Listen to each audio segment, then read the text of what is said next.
ਐਵੇਂ ਭਰਮ ਹੈ ਸਾਡੇ ਕਾਤਲਾਂ ਨੂੰ,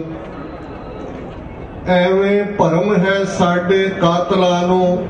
ਅਸੀਂ ਹੋਵਾਂਗੇ 2 ਜਾਂ 4 ਲੋਕੋ, ਕਤਲ ਕੀਤਿਆਂ ਕਦੇ ਵੀ ਮੁੱਕਣੀ ਨਹੀਂ, ਇੰਨੀ ਲੰਮੀ ਹੈ ਸਾਡੀ ਕਤਾਰ ਲੋਕੋ। ਵਾਹਿਗੁਰੂ ਜੀ ਕਾ ਖਾਲਸਾ, ਵਾਹਿਗੁਰੂ ਜੀ ਕੀ ਫਤਿਹ। ਦੁਨੀਆ ਦੀ ਆਰਥਿਕ ਕੈਪੀਟਲ ਨਿਊਯਾਰਕ ਸਿਟੀ ਦੀਆਂ ਸੜਕਾਂ ਤੇ ਇਸ 28ਵੀਂ ਸਿੱਖ ਡੇ ਪੈਰੇਡ ਦੇ ਮੌਕੇ ਤੇ ਇਕੱਤਰਤ ਹਜ਼ਾਰਾਂ ਸਿੰਘਾਂ ਸਿੰਘਣੀਆਂ ਦਾ ਇਹ ਇਕੱਠ ਬੜਾ ਸਪਸ਼ਟ ਸੁਨੇਹਾ ਦੇ ਰਿਹਾ ਹੈ। ਬੇਸ਼ੱਕ ਵਕਤਨ ਬਾ ਵਕਤਨ ਹਰ ਹਾਕਮ ਨੂੰ ਇਹ ਭੁਲੇਖਾ ਹੁੰਦਾ ਕਿ ਉਸਨੇ ਜ਼ੁਲਮ ਦੇ ਨਾਲ ਸੱਚ, ਹੱਕ, ਇਨਸਾਫ ਦੀ ਆਵਾਜ਼ ਨੂੰ ਦਬਾ ਦਿੱਤੇ, ਪਰ ਲਗਭਗ 3 ਸਦੀਆਂ ਪਹਿਲਾਂ ਖੰਡੇ ਧਾਰ ਤੋਂ ਪ੍ਰਗਟ ਕੀਤੇ ਖਾਲਸਾ ਪੰਥ ਨੇ ਇਹਨਾਂ ਸਦੀਆਂ ਦੇ ਹਰ ਜ਼ਾਲਮ ਰਜੀਮ ਨੂੰ ਇਹ ਸੁਨੇਹਾ ਦਿੱਤੇ ਕਿ ਤੁਹਾਡਾ ਜ਼ੁਲਮ, ਤੁਹਾਡੀ ਰਿਪਰੈਸ਼ਨ, ਤੁਹਾਡੇ ਚਣਕਿਆ ਨੀਤੀ ਦੇ ਟੈਕਟਿਕ ਸਾਡੀ ਆਵਾਜ਼ ਨੂੰ ਦਬਾ ਨਹੀਂ ਸਕਦੇ। ਇਹ ਖਾਲਸਾ ਅਗੰਮੀ ਹੈ, ਇਹ ਖਾਲਸਾ अकाल पुरख की फौज, प्रगट्यो खालसा परमात्म की मौज, ये निरंकार दी मौज विच प्रगट होया खालसा इस मनुखी इतिहास के अंदर इस धरती प्लैनेट दे उत्ते एक खास रोल अदा करन लई अकाल पुरख ने प्रगट कीते। अज जदों असीं ये गलबात कर रहे हैं, साडी साउथ एशिया की धरती ते नेपाल दे विच काठमंडू च आए एक अर्थक्वेक ने 1000 तो ज्यादा जाना लिया ने, हजारां जख्मी ने, लखां बेघर ने। असीं उन्हां सारियां नूं भी अपनी याद विच लियाणे, क्योंकि ये भी सिख दे हिस्से आए। मानस की जात सब है एक है पहचान बो, ये गुरु कलगीधर पातशाह दा आदर्श है। ते असीं इस मुसीबत की घड़ी उस धरती दे उन्हां सारे पीड़ितां दे नाल हमदर्दी दा इजहार करदे। रिचमंड हिल कल्चरल सोसाइटी, जिस नूं आलमोस्ट अक्सर सारियां सोसाइटियां दी मां कहा जांदा है, मैं उन्हां दे सहयोग प्रबंधकां नूं भी मुबारकबाद दिंदा कि जिस तरीके नाल हर साल पैरेड दे विच इंप्रूवमेंट हुई है, ऑफिशियल्स दा आना और जिस किस्म का डिसिपलिन अज डिस्पले होए, ये गल साबित करती है कि खालसा हर गल दे समर्थ है। ये उन्हां दे मूंह ते भी चपेड़ है जिहड़े अक्सर सिखां दी कैपेबिलिटी, सिखां दी राज करन दी कैपेसिटी जां सिखां दे डिसीजन मेकर होण दे उत्ते सवाल करदे ने और ये कहते हैं कि सिख राज लै सकते ने, राज कर नहीं सकते। मैं समझदा पिछले दिनों सरी 3 लाख तो ज्यादा सिंघां सिंघणियां दा इकट्ठ, अज ये विशाल इकट्ठ, कल नूं टोरंटो की धरती ते होण वाला नगर कीर्तन और यूरोप ते दुनिया भर दे विच सिख संगतां दे इकट्ठ, ये केसरी झूल दे निशान स्पष्टता दे नाल सुनेहा दे रहे ने कि खालसा सॉवरन है, खालसा बादशाहत नूं मानण वाले, खालसे दे जिम्मे जिथे कुल मनुखता दी लीडरशिप गुरु ने बख्शी है, उत्थे इस गल वाल भी ध्यान रहे कि साडी साउथ एशिया की धरती ते पिछले 3 दहाकियां दे विच जिस तरह एक तो बाद एक नस्लकुशी, एक तो बाद एक रिप्रेसिव रजीम,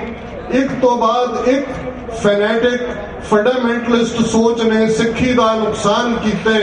इस सब के बावजूद जिस तरीके नाल कैनेडा दी सिख संगतां ने मोदी दी कैनेडा आमद के मौके ते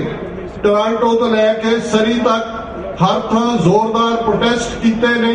और अज भी ये स्पष्ट स्नेह कि खालसा सरबत दे भले विच यकीन रखदे, खालसा इस गल विच यकीन रखदे कि we can agree to disagree. पर अज भारत विच जिस रजीम दे कोल पोलिटिकल पावर है, उन्होंने हिटलर दी तर्जे हुकूमत दे उत्ते स्पष्ट ऐलान कीते,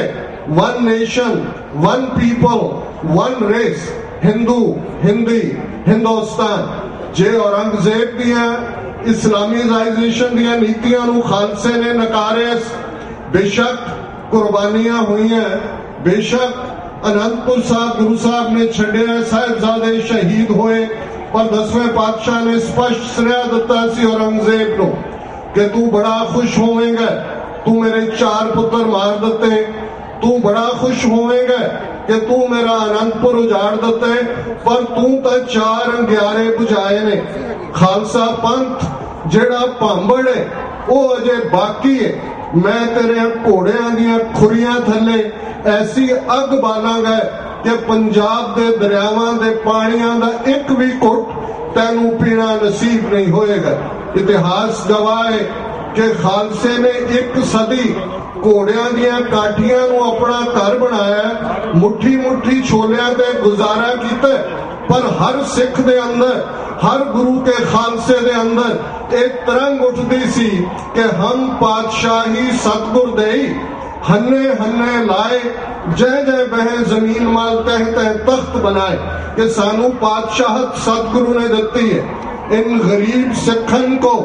देऊ पातशाही, ये याद रखे हमरी गुरियाई। खालसा जन्म तो ही बादशाह है। साडे पिता गुरु गोबिंद सिंह साहिब, माता साहिब कौर, वासी असी आनंदपुर दे, सॉवरनिटी साडे च बेटे ने। खालसा बादशाह या बागी, ये स्पष्ट स्नेह। और मैं समझदा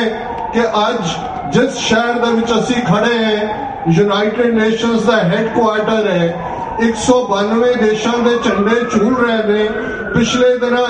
साउथ सुडान नवा मुल्क बने, कोसोवो नवा मुल्क बने, स्कॉटलैंड दे विच 400 साल बाद रेफरेंडम होए, और दुनिया के अंदर जेड़े अज नवे देश बन रहे ने, पर खालसे कोल 1849 तक दराए खैबर तो लैके तिब्बत तक और शिकारपुर सिंध तो लैके सतलुज के कंढियां तक एक विशाल राज भाग सी। अज भी जड़ा स्पष्ट सुनेहा मैं देना चाहता, तुसी इस शहर समय समय प्रोटेस्ट भी ऑर्गेनाइज करते हो, यूनाइटेड नेशंस के बाहर डिफरेंट टाइम्स के उत्ते असी अपनी आवाज भी बुलंद करते हैं, और ये गल स्पष्टता दे नाल ये मैसेज आना चाहिए। एक वीर मेरे नाल पैरेड तुर रहे सन, उन्होंने मैनू कहा जी ये गल जरूर मैंशन करो कि किवें अज साडी जवानी ड्रग्स के हवाले की गई है, और किस तरीके नाल असी खर्चखा किस्म दी रस्मां जिन्हां दे विच मैरिजेस और दूसरे ने उन्हां दे विच अपनी एनर्जी वेस्ट कर रहे हैं। मैं उन्हां दियां भावनावां दे अनुकूल इस गल नूं सामने लिआंदा, पर मैं अपने विषय वल परतां। एक गल स्पष्ट जाहिर है, गुरु कलगीधर पातशाह जिन्हां ने खालसा पंथ की सिरजना की, उन्होंने ये शब्द ने भाई रतन सिंह पंगू ने प्राचीन पंथ प्रकाश अंकित किए, राज बिना न धर्म चले हैं, धर्म बिना सब दले मरे हैं। कि राज तो बिना धर्म कायम नहीं रह सकता, धार्मिक तुहाडी आजादी कायम नहीं रह सकती। अज बार बार तुहानू भारत कहा जा रहा है कि सिख हिंदू ने, अज चर्चा ते हमले हो रहे ने, घर वापसी दे नां थले जुल्म हो रहे ने। क्यों? वो कहंदे ने 1000 साल बाद साडे कोल राजसी शक्ति आई है। साडा दुश्मन समझदे राजसी शक्ति का की मतलब है, पर अफसोस कि साडा एक वड्डा हिस्सा होर हर गल करनी चाहते, पर राज शक्ति की गल, पोलिटिकल पावर की गल, खालिस्तान की गल, अपने मुढ़ले हकों की गल, अपनिया मुढ़लिया आजादियां की गल, इस तो भगौड़े। मैं समझदा है कि केसरी रंग अज फिजा के अंदर है, अज 4 चफेरे उत्साह का माहौल है। बेशक कुछ इहो जे भी मीडिया नैटवर्क्स ने जिन्हां दी कोशिश हुंदी है कि जदों ही खालिस्तान की गल होए उस नूं ऑफ द एयर कर दिता जाए, पर फिर भी जिहड़े मौजूद ने घट्टो घट वो जरूर ये मैसेज दें। और इस इकट्ठ दे विच मैं चाहांगा कि ये मैसेज स्पष्टता दे नाल जाए कि बेशक भारत के नक्शे च कैद एक वड्डे तबके ने अपनी जमीर वेच दित्ती होए, बेशक एक तबके ने मिनिस्ट्रियां तो पंथ कुर्बान कर दिता होए,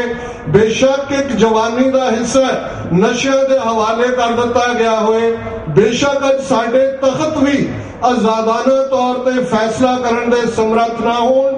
लेकिन भारत के नक्शे की कैद तो बाहर 40 लाख सिख जिन्होंने अपनी जमीर दिल्ली के हाकमां कोल नहीं बेची,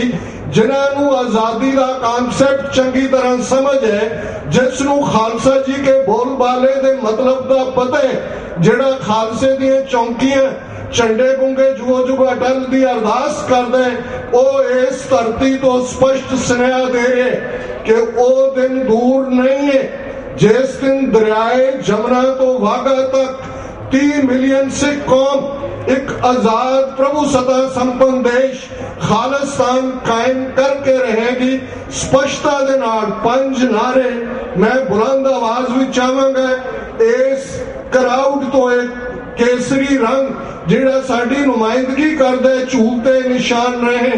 पंथ महाराज के, जिन्हां दे निशान झूलदे ने वो सावरन लोग हुंदे ने। अज साडी धरती दे उत्ते साडे कोल फैसला करन दा हक नहीं है। और 5 नारे जिहड़ा कि 29 अप्रैल नूं खालिस्तान डिक्लेरेशन डे भी आ रहे हैं, ये अकाल तख्त तो ही 26 जनवरी 1986 दे सरबत खालसे वालों थापी 5 मैंबरी पंथक कमेटी ने 29 अप्रैल 1986 नूं खालिस्तान का ऐलान किया सी। और 20वीं सदी के महान सिख शहीद संत जरनैल सिंह जी खालसा पिंडरा वालियां दे ये शब्द साडा राह दसेरा ने। खालसा जी शहीदां दा खून पी के केसरी निशान की दुरवरतों करके नरकधारियां नूं बापू कह के जिहड़ा अपनी कुर्सी कायम रखना चाहुंदे उन्हां नूं तुसीं पछाणना ते खालसा जी शहीदां दे खून दा हक लैणे ते शहीदां दे खून दा हक खालिस्तान की प्राप्ति नाल जुड़िया होया है। 5 बुलंद आवाज विच नारे साडे इस रिजॉल्व दा प्रगटावा होए। अकाल तख्त तो आई आवाज, अकाल तख्त तो आई आवाज,